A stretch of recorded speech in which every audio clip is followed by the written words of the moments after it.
Hello, everyone! Welcome to Much Review About Nothing. We may not be the best podcast in the world.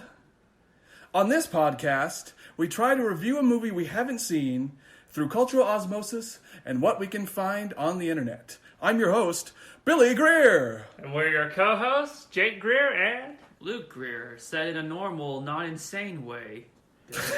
What? I'm just trying to be, an enthusiastic, host. Don't attack me for having enthusiasm. No, Fake enthusiasm. Guys, calm down. All right, we can't break up the podcast. Lawsuits throwing left and right at each other. So. It's only been like 8 episodes. That's it. I'm leaving. I'm gonna start my own podcast. Luke talks about garbage. But you started this argument. You can't leave. I have to be the one that leaves. All right, well, guys, I'm suing both of you.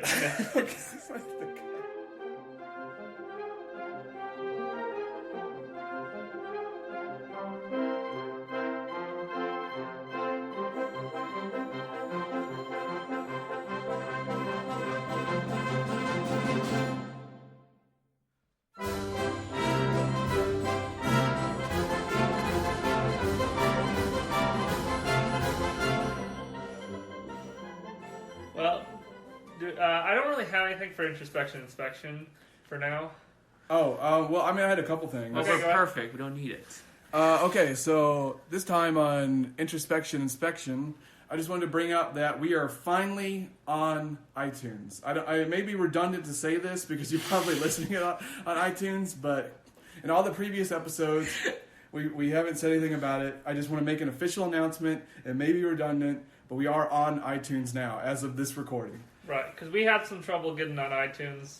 They didn't like our podcast at first, but eventually they accepted it. Just like, I would say, our audience. They probably didn't like it at first, but eventually they accept it. That Stockholm Syndrome's got to kick in eventually. Yeah, we just wear you down over time.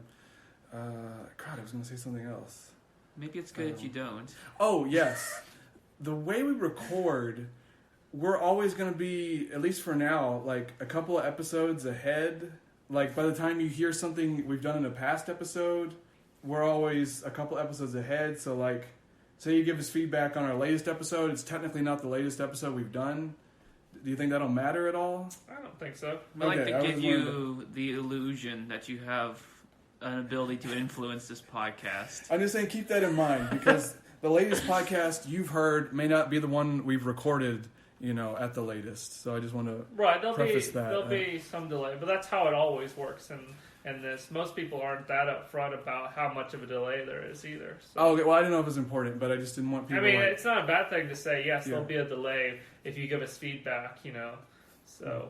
Well, I don't That's want to be fine. like someone gives us advice, and then the next episode we do nothing about it because we've already recorded that, so we can't act on it. Just Right. There may be a delay, but I don't know. In the future, we may eventually catch up to ourselves. I have no idea what's going to happen. Yeah, right now we're kind of on a rapid release schedule, just trying to get episodes out. Yeah.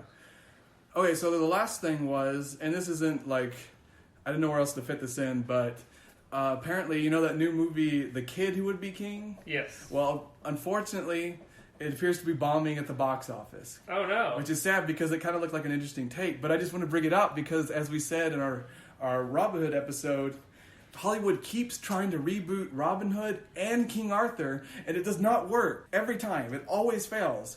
And I don't know why they are doggedly trying to do it, but this is just more evidence to that point, and I just thought I'd bring that up. Well, we might extend on that if we do an episode on it, Yeah, we might. I was kind of thinking about it, especially now that it's not doing so hot. Hollywood can It's no good. longer make movies about the past anymore. Well, I it's guess, just I don't those know. two things. I don't know. But it's good fodder for the podcast. Yeah. All right, so I guess we can, if that's all, Billy, we can get it into our movie. Yes, let's move on to talking about our film, and then we'll watch the trailer for it. Right. And the movie we're not watching, I got it correct this time, is The Escape Room. Yeah, Escape Room 2019. Not to be confused, there is another movie called Escape Room, and it stars Skeet Ulrich. So it's not that one. It's the new one. It's the very latest one that came out in January. Right, we're at the cutting edge of movies. Yeah, this is probably... Is this one of the most recent ones we've done? I think so. When did it actually come out? January the 4th. Okay. Yeah, so I mean, kind of recent. This is a fresh one. Yeah. Although I can't remember when we did Aquaman, if that was close to the release date. I don't know. We're usually pretty recent. But anyways, I guess let's watch the trailer.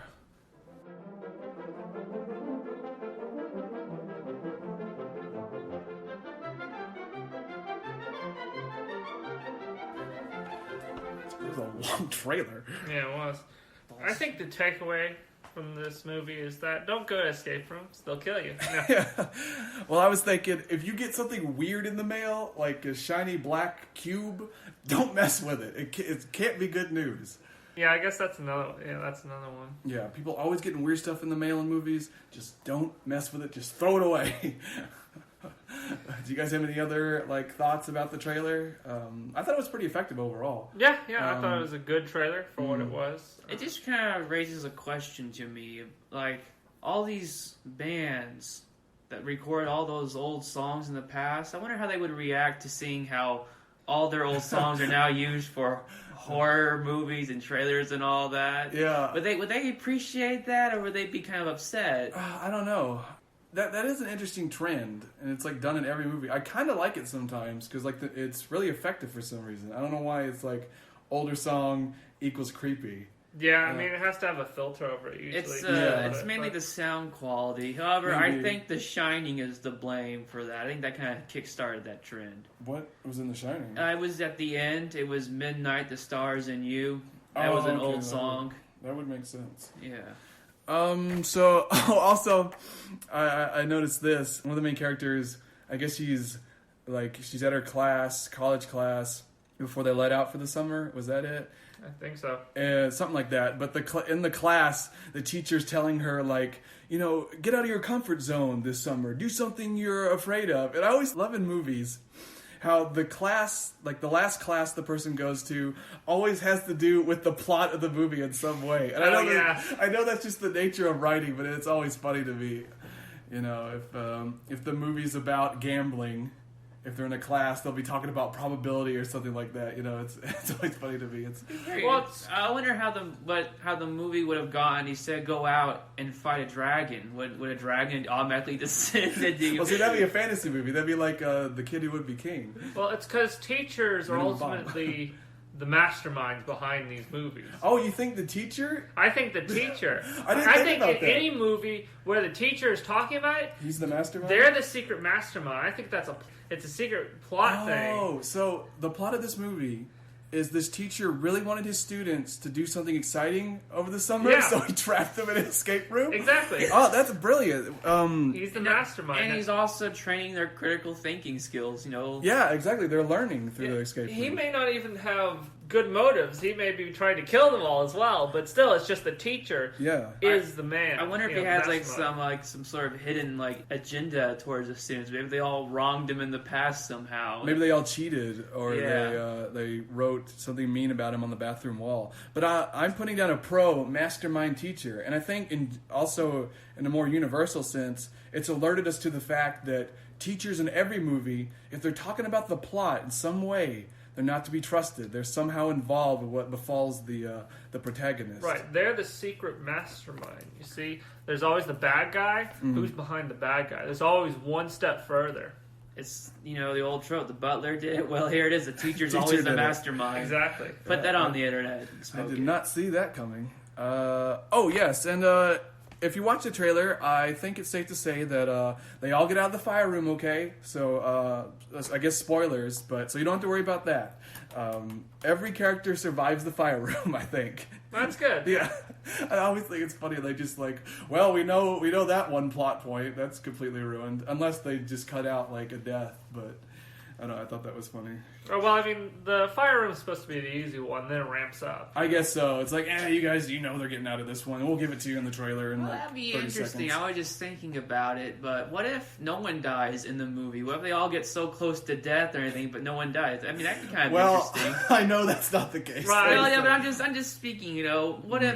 What if it was that? Like every single time someone got super close to death, it's like super uncomfortable. You know, they all make it out in the end, but it'd be an interesting take. I think that's called a PG or G rated movie. It's still be rather violent and stuff, but you go in and you don't know. You're trying to sit there and go, okay, who dies and who lives? But then everyone lives, and you're all like, I just think maybe a movie should do that. Yeah, well, I mean, I've heard that people die, but I could be wrong. You know, this could be, you know, doing interesting twist where nobody dies in the horror movie, and the horror is more existential. Maybe they all die inside a little. Another possible existential horror? Could be, but I think that's a great idea for a movie where everyone gets absolutely horribly maimed, but no one dies. It's sometimes even worse than death, actually. Yeah. So that would be really interesting.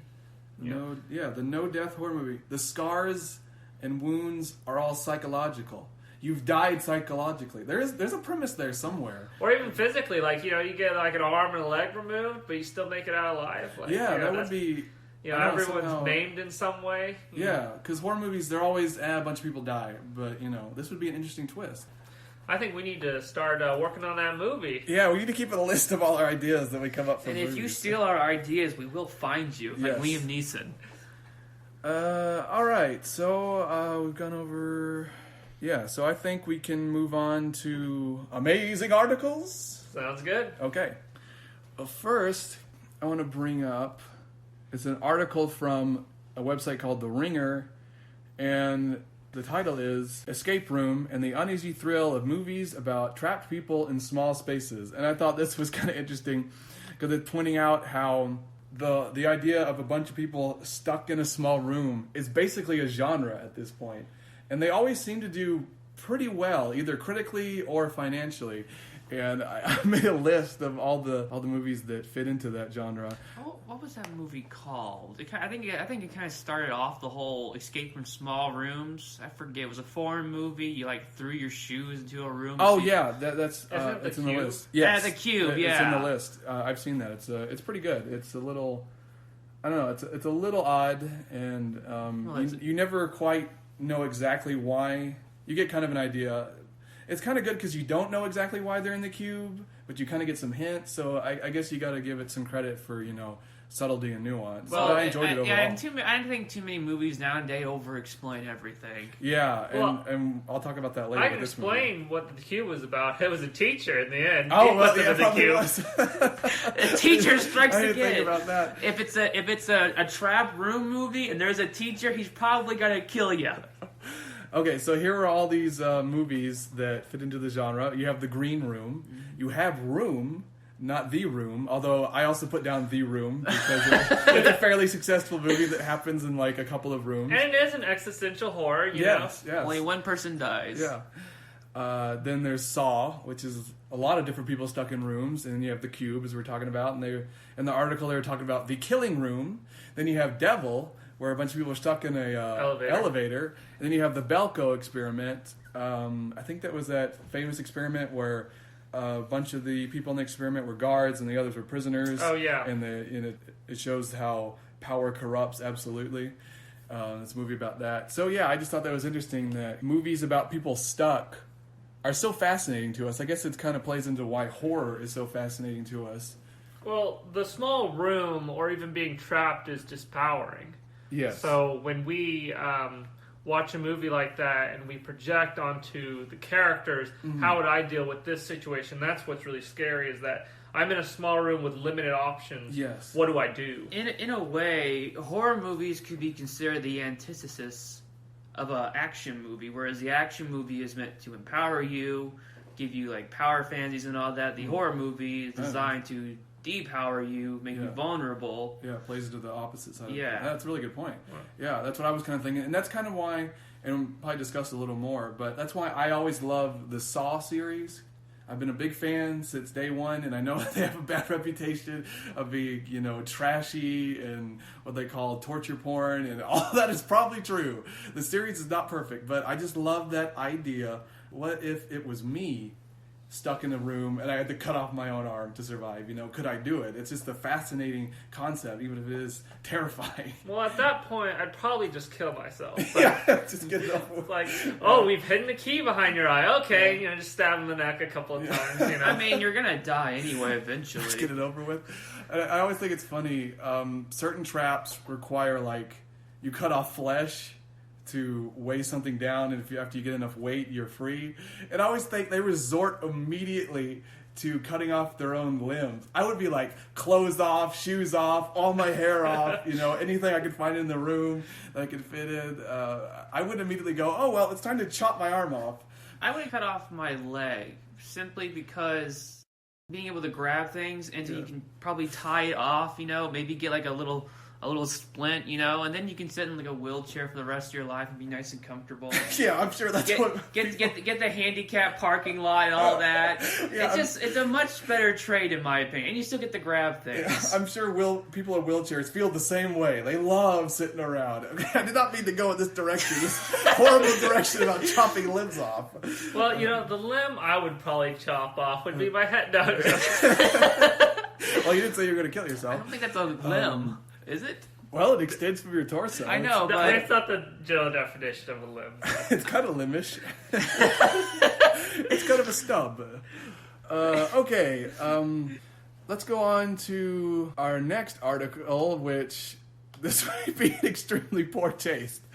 But very regrettably, shortly before Escape Room came out, a bunch of Polish teens died in an escape room, which I could not help but feel was very coincidental given the content of Escape Room 2019. And I guess people are going to be mad at me for making jokes, but I was wondering, what if this was an attempt to start filming the sequel and it went horribly wrong? Right, it's like what we talked about in The Predator, where the main villain actor, he unfortunately died while making it. Yeah, this could be the same thing. R.I.P. Sterling K. Brown. Or maybe it wasn't a sequel. Maybe it was a Polish remake.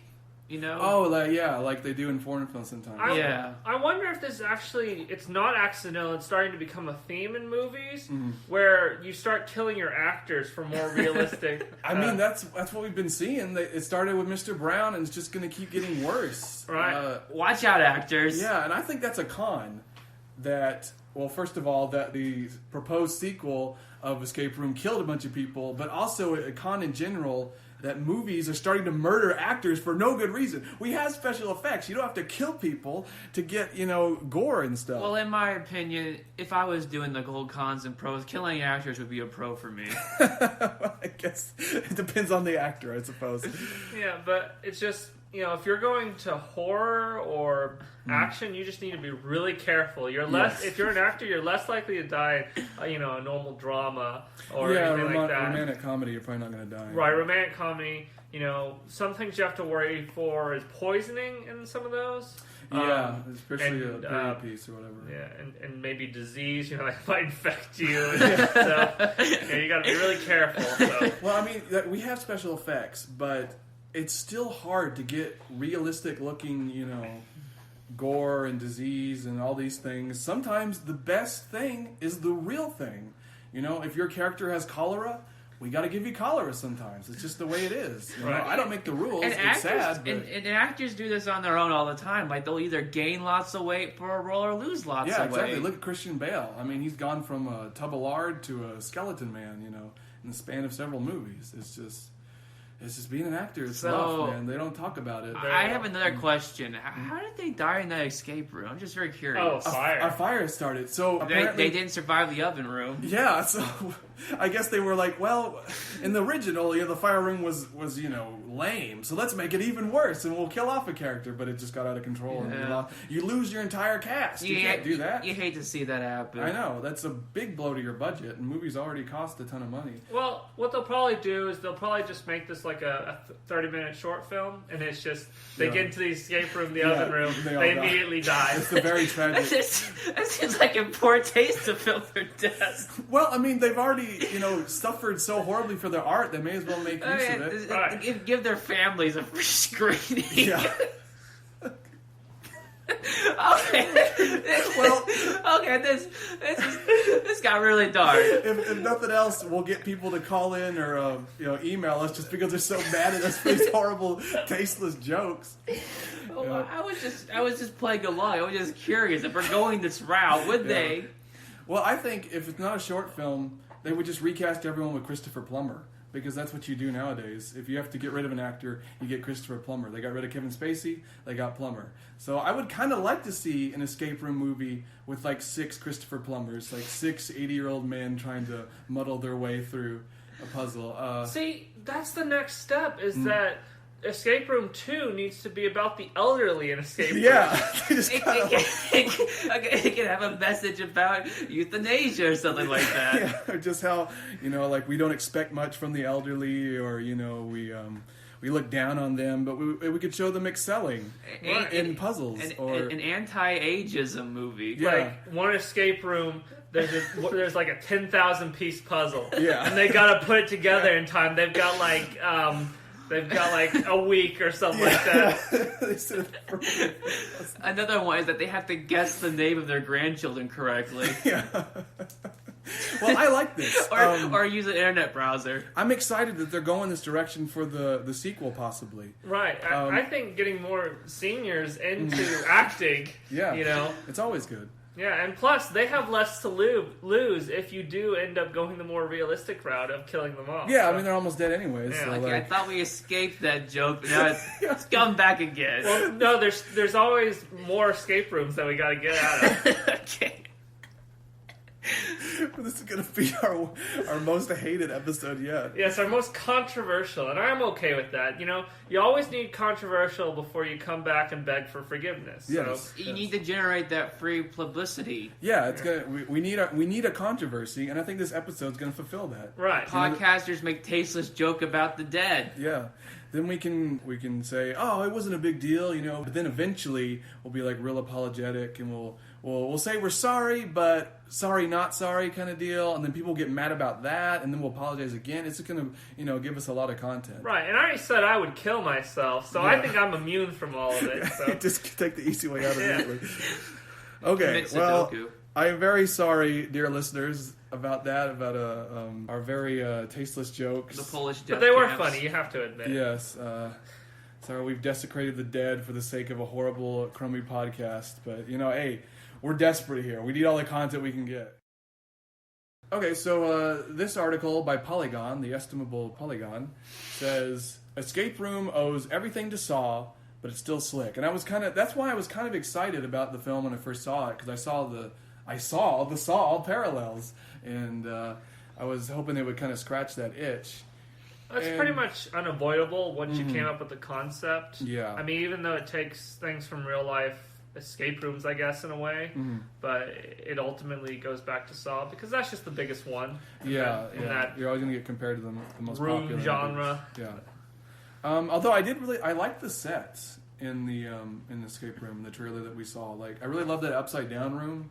That looks pretty interesting. Yeah, I mean, like the way it looks good. Like for how it's horror, I don't know how to describe it. Just like just the way it looks good. The cinematography. Yeah, the cinematography is just good. I guess that's just what I got. At least from the trailer. I like the way it looks because it looks good. Yeah. When you're playing good football, you're playing good football. Exactly. Well, and two, it's real sets. It's very tactile. Right. And in a world of tons of CGI, it's very refreshing to see that. So yeah, from that article, I just wanted to bring up a couple of things, and it praises the movie a lot. And I'm kind of thinking I'd like to watch it once it comes out to like Netflix, probably rent it. And going back to your previous point about it being real and tactile, I think a lot of movies are now starting to kind of move back to realistic sets and all that, because I have been kind of noticing that. Yeah, that'd be nice. It might be only a few movies, but we'll see. Okay, so in the article it says, the movie doesn't rely only on the puzzles to keep things interesting. The cast is also energetic and charming, playing characters who form relationships and actually react to the situations they're placed in. And I thought that was interesting, that they made a point to say, hey, they actually react to the puzzles and the danger. Why they don't make a snarky joke or sarcastic comment? Oh, well, that's well, they did it first, but I don't think they that's understandable. understood the ramifications of what was going on. But well, I just thought it was funny that you had to say, oh yeah, the actors were actually reacting to things. That's how low the So bar's gotten. The actors were acting? Yeah, or at least reacting, but acting is reacting, so they were acting. Oh, wow. I'm surprised at that. Yeah, the actors were acting by reacting. Normally, I don't expect my actors to act. Yeah, so yeah. actors acted. Actors acted. I'm so used to my protagonists in people in movies to kind of stare dully at something and go, huh, quip, snarky joke. Snark. Yeah. So, this is Air of fresh breath. I forgot how to say that idiom. It's a breath of fresh air. There, I did it. Oh, okay. So this is kind of an important point. In the article, it says, the only stumble in pacing is at the end. The arc of the story ends long before the movie does, with the last 15 minutes spent setting up the next entry in a likely long-running franchise. Rarely have I seen a movie take such an aggressive bite of the franchise apple, even in a genre infamous for monsters resurrecting at the last moment to stumble into a sequel. And I've noticed a lot of movies have started doing that. It's like, well, you've got about, 80 minutes of a movie and then 15 minutes of setup for the next one. Yep. I feel like there should be a way to blend that in more seamlessly. Yeah. Marvel always managed to do it perfectly. Yeah. It was like just a small little scene at the end of each movie, and that was all you needed, and people got excited. Yeah, because when I read this, I immediately thought of a movie called Gerald's Game.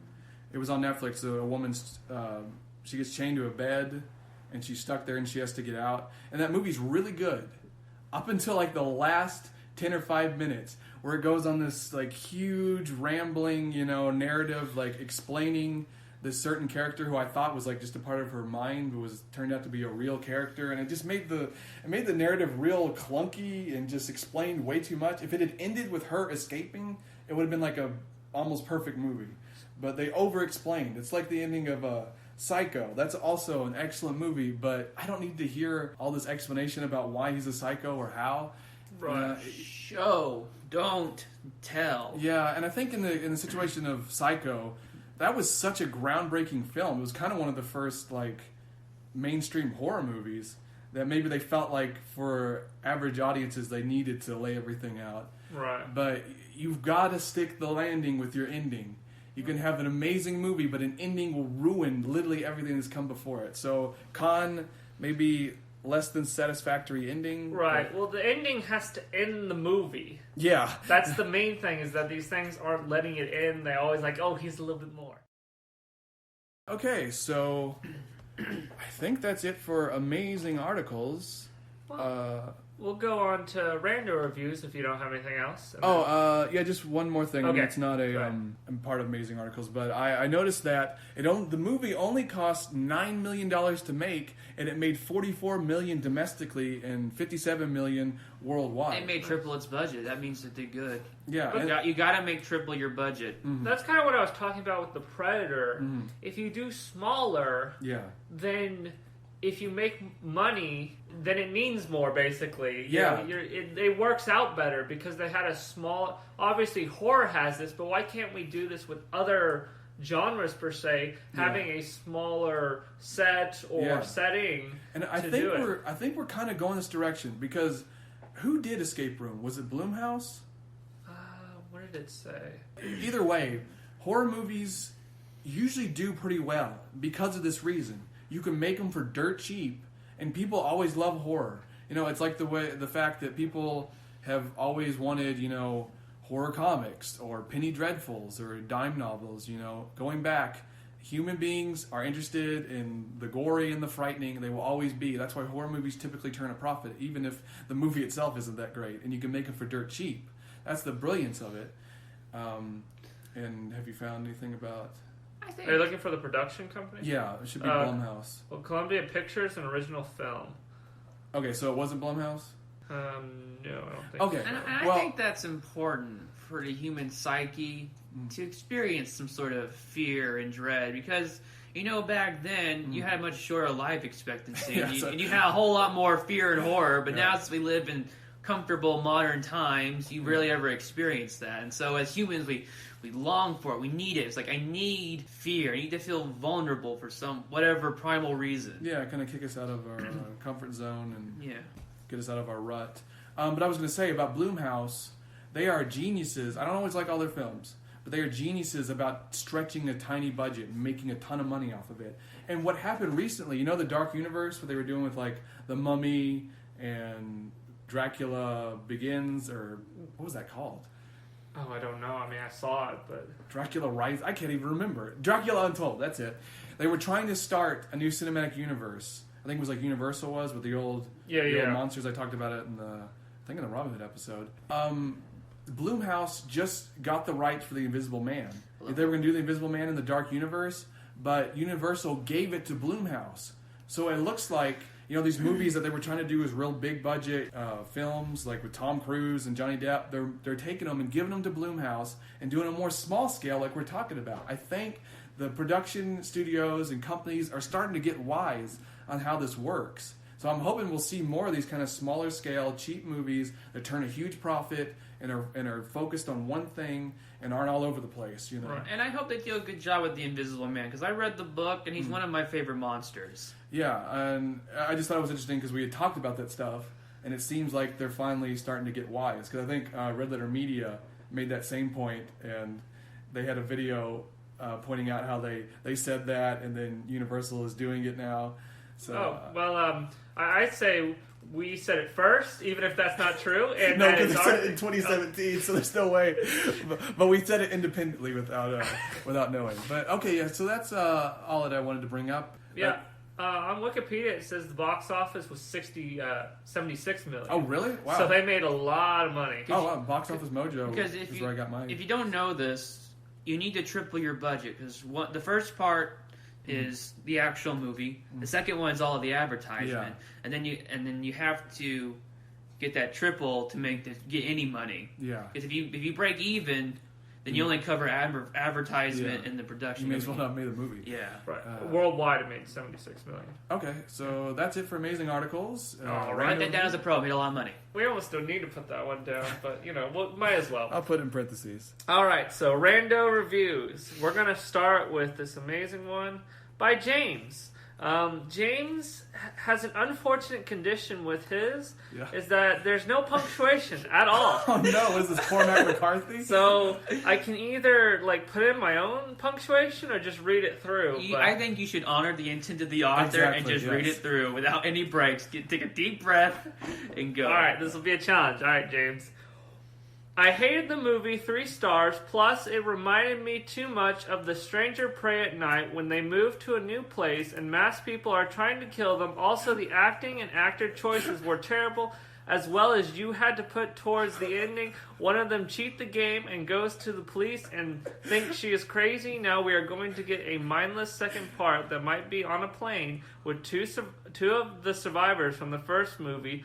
Plus, I was confused with the beginning, too. Let's just say the clues should have been obvious to the 6, but no. Plus, they had the scene where they were in the hospital and find out they were the only survivors in each accident. I hated the Game Master, too. Worst mystery drama villain ever. Plus, I believe the flight attendant was Zoe's roomie from her dorm. Weird, I give it a C to D. Okay, minus. I break and hardly hold on to any of that. But what I did hear was, apparently we're getting Escape Room 2, Traps on a Plane. Right. That sounds awesome. I've had it with these monkey-loving trap rooms as Monday to Friday play. I like how he starts it. I hated the movie, 3 stars. So he didn't hate it that much. No, in fact, he said it was average. Wait, where were you reading that? What do you mean? It's at the Is top, that IMDb? Right, so he gave it a negative. So yeah, 3 out of 10 stars. Well, no. This is. I don't know what parameters he's using. Yeah, it could be 3 out of 5. It could be 3 out of 10. It could be 3 out of 100. Well, that's true. If It it's could be 3 out of 3. They could have really loved it. He's just trying to trick us. But then he gave it a C to a D, and that's kind of close to 3 stars, isn't it? About that's C is average. So he hated on average. All right. Well, we have Miller. He likes the movie. Does he have punctuation? Yes. Well, that's a nice change of pace. The story of an escape room that can kill you isn't the most original thing, but it's one that we've all been waiting for. Have we? I don't know, but he has at least. I've been waiting since forever. Well, they're only a recent trend, so... Ever since I was a little boy. I want an escape room movie. The characters all have backstories. They're almost a plot twist within itself. And the rooms are unique and scary at times. So each character has their own plot twist. Wow, so that's like, how many characters are there? That's like 5 or 6 plot twists? Right. That's pretty cool. I give that a pro. Yeah, more Yeah, plot but twists. if you're exposed to all the plot twists, and don't they kind of lose their effect? I mean, aren't you kind of expecting them at this point? Well, it's kind of a pro-con, because it's neat that there's so many plot twists, but they kind of lose their power. So I gotta give credit for it, but also, you know. Your mileage will vary. I think Yeah. a movie can only survive at least 2 plot twists before it just kind of goes, nah. Well, I don't know, because, like, 2 plot twists, you're fine. 4 plot twists, you know, it gets bad. But then when you get back to 6, it could be great again, basically. Yeah, maybe it's kind of like double negatives. You keep doing enough. It's not like they then turn can't back into have positive. this many plot twists, but they do, and you're like, oh wow, there was another plot twist. Yes. Right. Maybe plot twists cancel each other out as well. So. Yeah, maybe. I feel like, getting back to it, sorry. I feel like the overused cuss words are just put into the script to bump up the rating. And the amount of times they cuss in the first room before it becomes very deadly is unrealistic because most people wouldn't cuss that much around strangers. I'm not exactly sure about that. Unrealistic cussing. I don't believe that. I guess it depends on who you are. The movie is compelling, and the deaths all look and feel real. The movie does add humorous characters to lighten up the dark situation. So there's a little bit of humor. Okay. Spoilers beyond this point. Oh, should we do that? Yes, we should. Okay. Because it's very important. I'm upset with how Mike died. So, Not Mike! Mike's They dead. killed Mike! I can't believe it!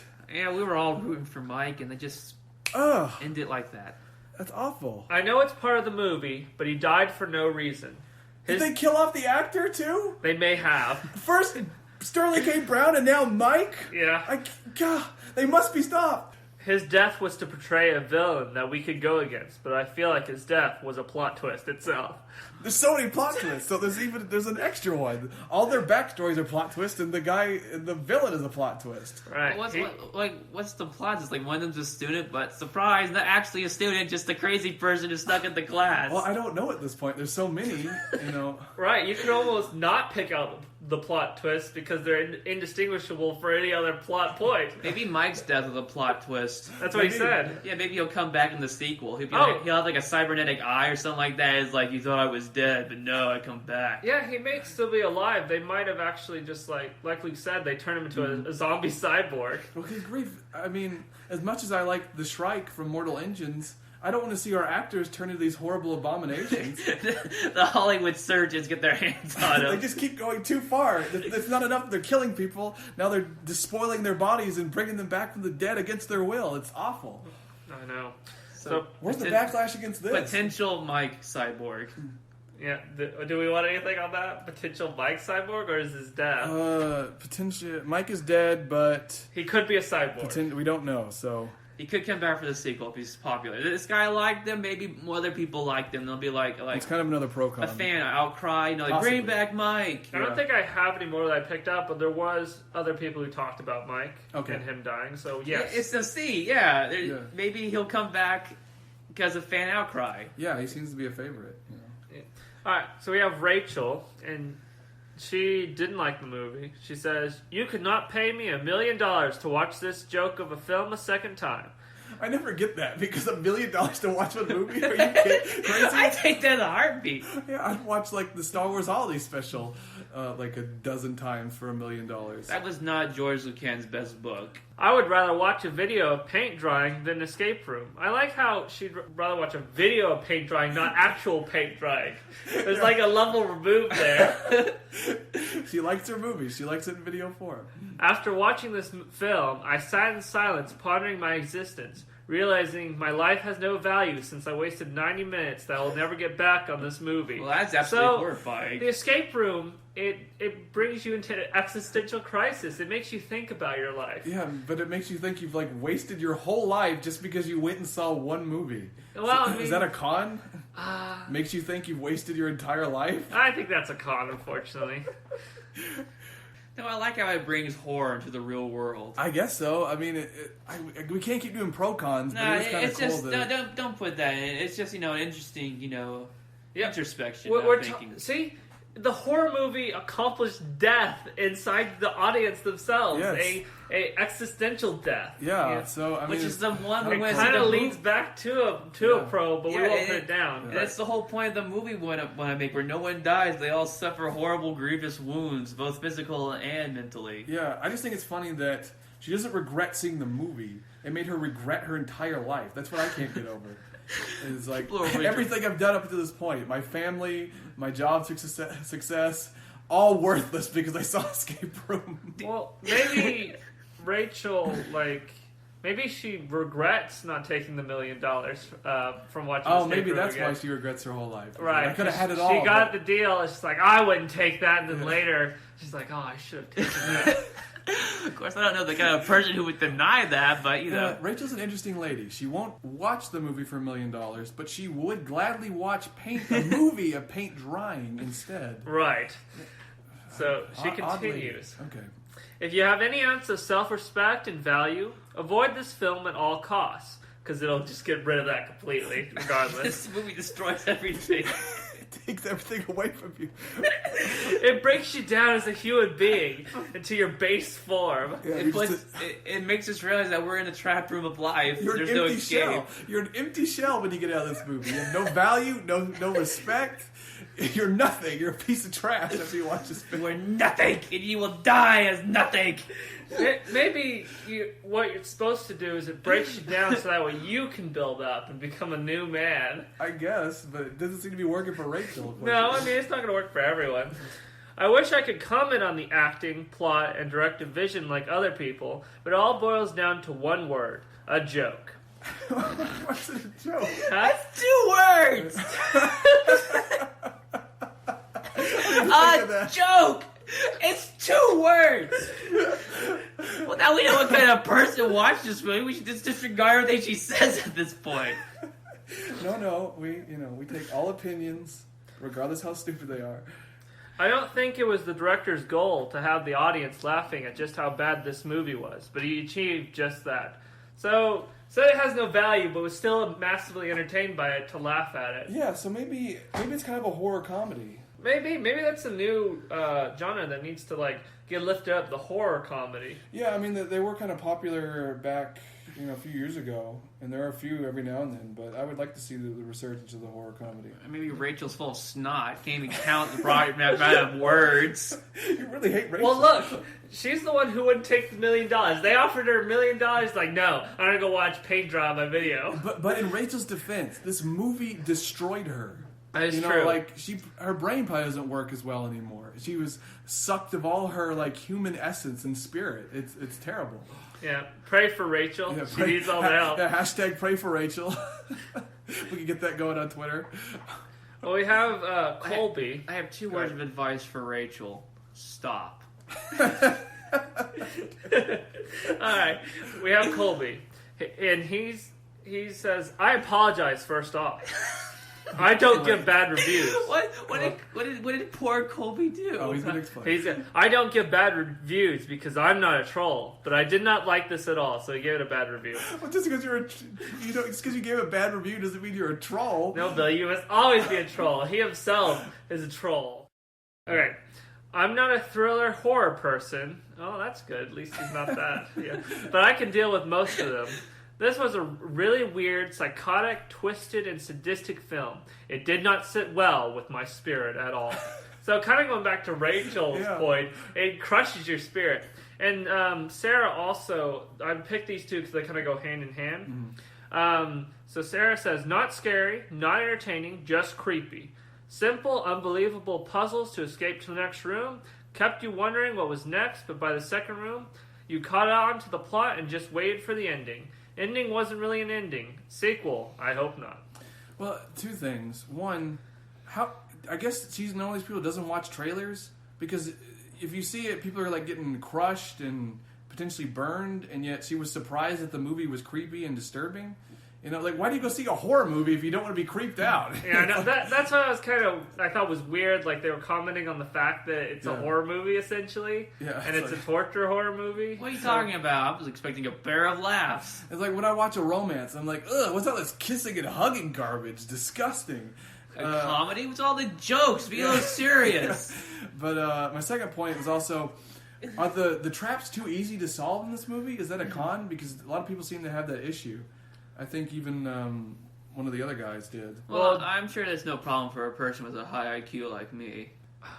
Actually, we'll get back to that later. But yeah, James was talking about how... What's that supposed to be? Huh? Well, it's tantalizing tags. We'll do that afterwards. But Traps too easy. I'll put that down as a potential con. So these, I don't know what it means, but they have STU in capital letters, then dash their names. So Stu, Brianna, STU, all capitalized. The movie slapped. Obviously, it was a very good movie, although the ending made me rather upset.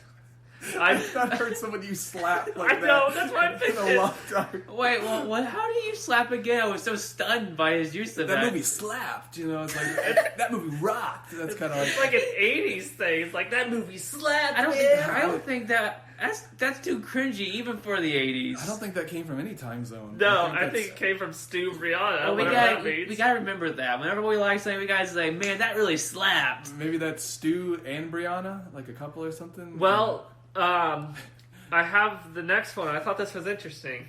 These have a theme. We have Stu, Jaden, the exact same thing. I don't know what it means on the... Maybe student or... Maybe it's one person. They just have multiple accounts. But... Did this one slap as well? Well, no. Spoiler alert. I haven't seen this yet. Hey, stealing our bit! I hate this. People keep doing that. He's writing a review. He hasn't seen. Why did he do that? That's all he did, though. That's all he wrote. Was spoiler alert. I haven't seen this That's yet. all he wrote? That's all he wrote. This guy's got... This guy's like us on steroids. And then we have Koji K. I didn't watch it yet, but I think it will be okay. Hope this helped. These people are ripping us off. And I would argue that other Stu guy did it better than us because he didn't fill the airwaves with nonsense. He just admitted he hasn't seen I it. wouldn't say that we're better because we don't go onto review sites where you're supposed to leave a review, but we have our own podcast. These people just go to these review sites and say, give it like 5 stars. Say, hey, we haven't seen it yet. Well, he is pithy. Well, they gave it neutral reviews. And 13 people found Stu Jaden's helpful. So, take that for what you will. Alright. So that's it for Randall Reviews. I think that was really good. But, I just wonder what goes through people's minds. Like, most people don't even take the time to review stuff at all. But what kind of person's like, I have not seen this. I have nothing valid to offer. I'll go to the review site and say that. What does he have to get it off his chest? I guess he so. feels bad? There's no point in It's like writing it. confessional or something? I can't wrap my head Forgive around me, it all. Father, I have not seen this movie. He's talking to the community. He's just saying, I haven't seen it, guys. He wants to be included. Hey, guys, can I hang out with you? I haven't seen the movie yet, but can I just sit over here? They found it helpful, though, that he didn't see the movie.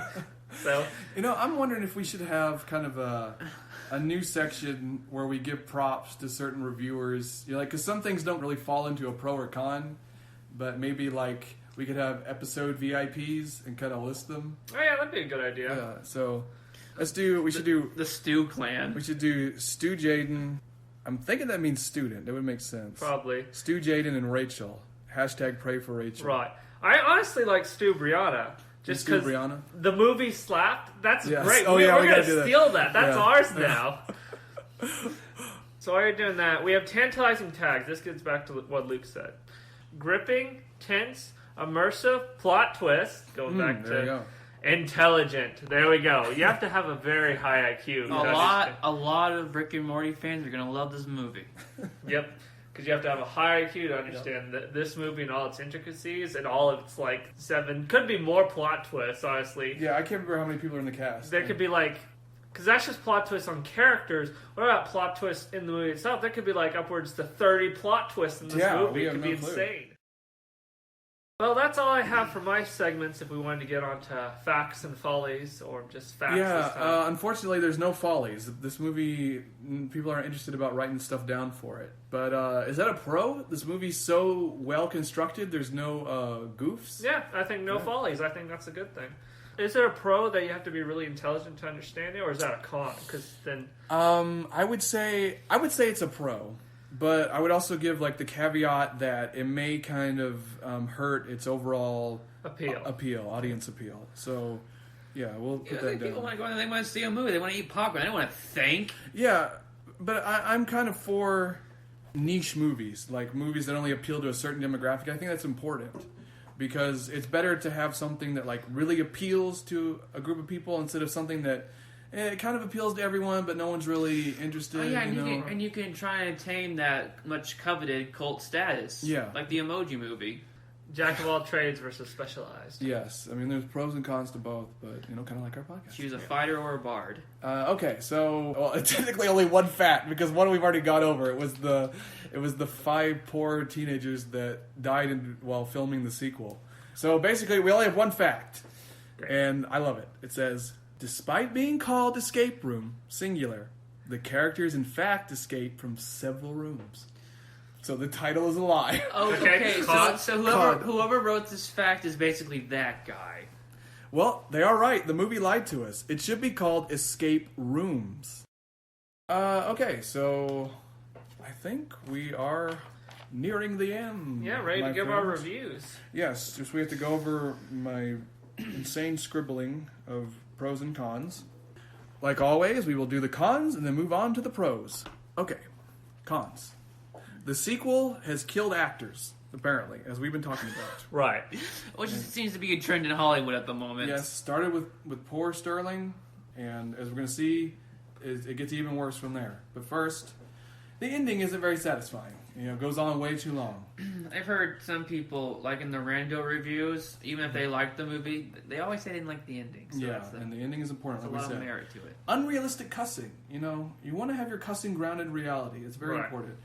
And as I was saying, Mike is dead. It's not enough they killed like the entire cast for the sequel. This movie killed Mike. Right. Everyone loved Mike. But with a caveat. He may be a cyborg, so could be. Or he might reappear in the sequel. He'll come in at the end with a helicopter, he'll have a cigarette in his mouth, and he'll have a gun. He'll be like, hey, ready to finish the fight. Part of his head's metal. And it goes to the third movie. Yeah.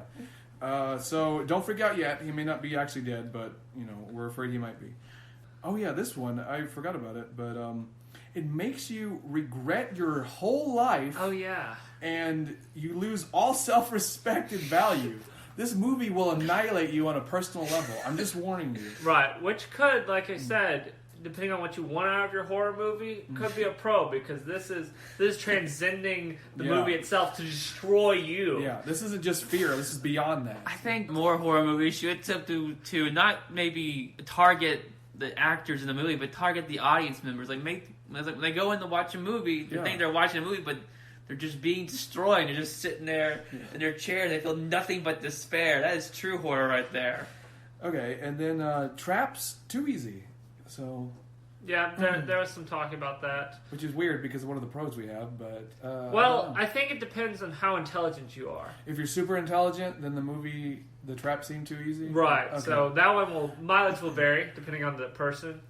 And finally, it lied to us. It should not be called Escape Room. It should be called Escape Rooms. Right. Which would be good because there is another movie called Escape Room, and I have no clue if they escape from multiple rooms in that one or not either. But I don't know. Okay, so the pros. The mastermind teacher. The secret. I wonder if that's Mike.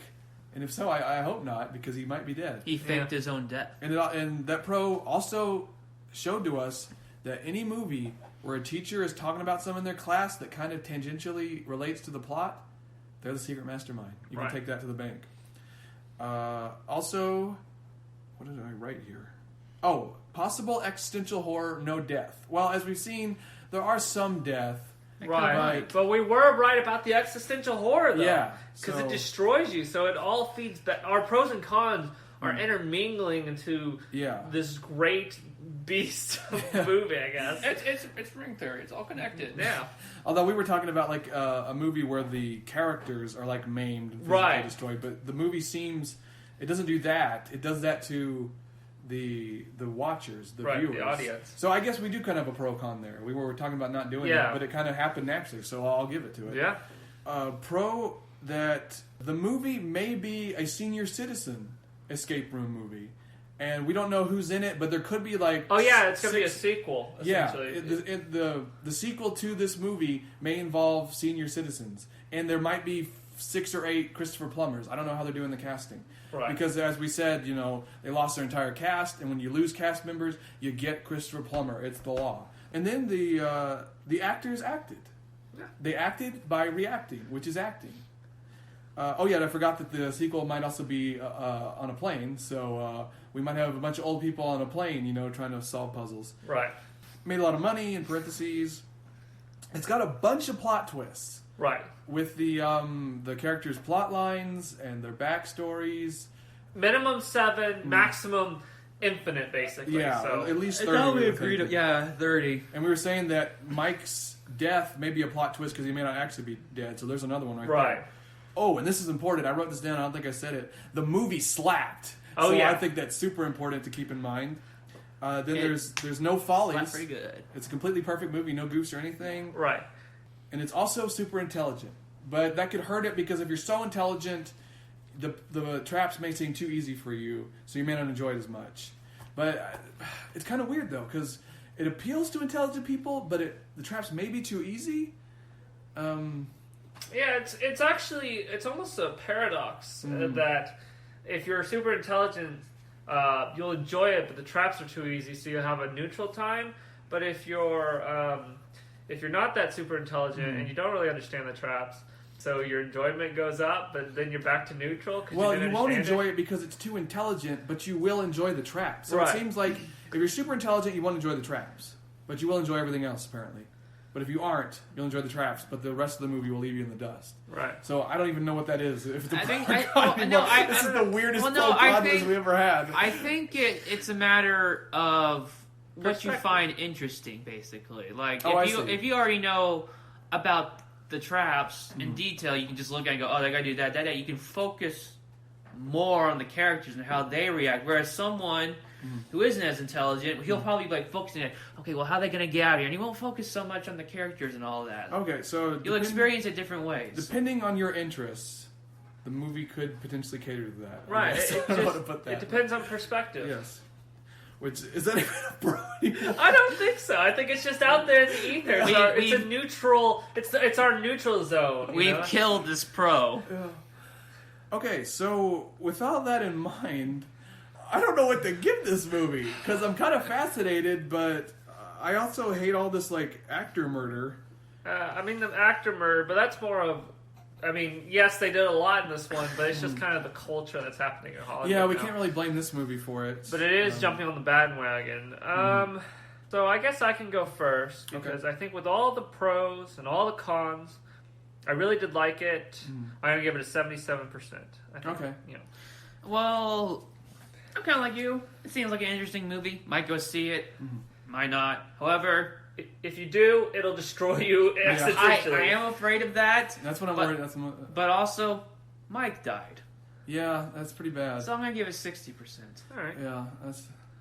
Would have gotten higher, but Mike died. Yeah, that's the thing. If I go see this, I'll never be the same. So I'm kind of worried and excited about that because no movie has confronted me in that way. And if we've seen the pros and the cons, they kind of seem to blend back and forth, and you can't really get a grasp on it. I think I'm going to kind of hedge my bets and give it a nice, clean 65. 65. It's a little above average, not an amazing score, but also a pretty solid score too. And I feel like it covers all the bases there. And who knows, if we see it, we might have a slapping good time. Yeah.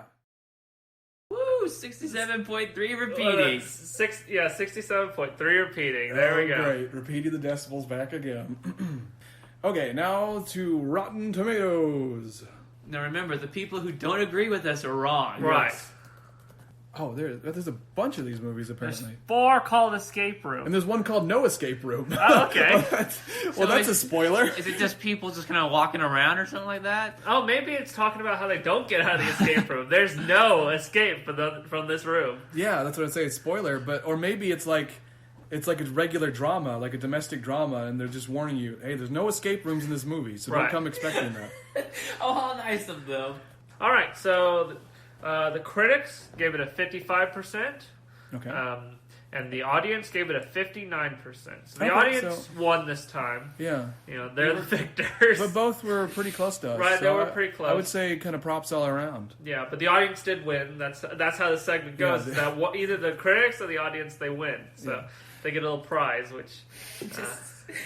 What's our prize? They get a little star. Look at that little star right there. We'll add them to the VIP list, I guess. I guess so, the audience. All right, well, I think that's it for us. So we'll close out here. Thank you for listening to Much Review About Nothing. As always, you get a hold of us at muchreviewan@gmail.com and follow us on Twitter at muchreviewan. Like I said before, we're now on iTunes. Very cool. We're also on Spotify and Podbean. And before we close out, though, completely, I'd like to go over our new episode VIP list. Hooray. So, big props to Stu Jaden, Stu Brianna, and Rachel for their contributions to this episode. And also, a little shout out to the audiences on Rotten Tomato for getting closer. I got 3 words to the VIP. Good job. Yes, your reviews slapped. Is there anything else? I think that's it. Yep, I think that's it. Are we going to leave the dog barking in? We may as well. And as the dogs herald our ending, we shall now end. Goodbye. Bye. Bye.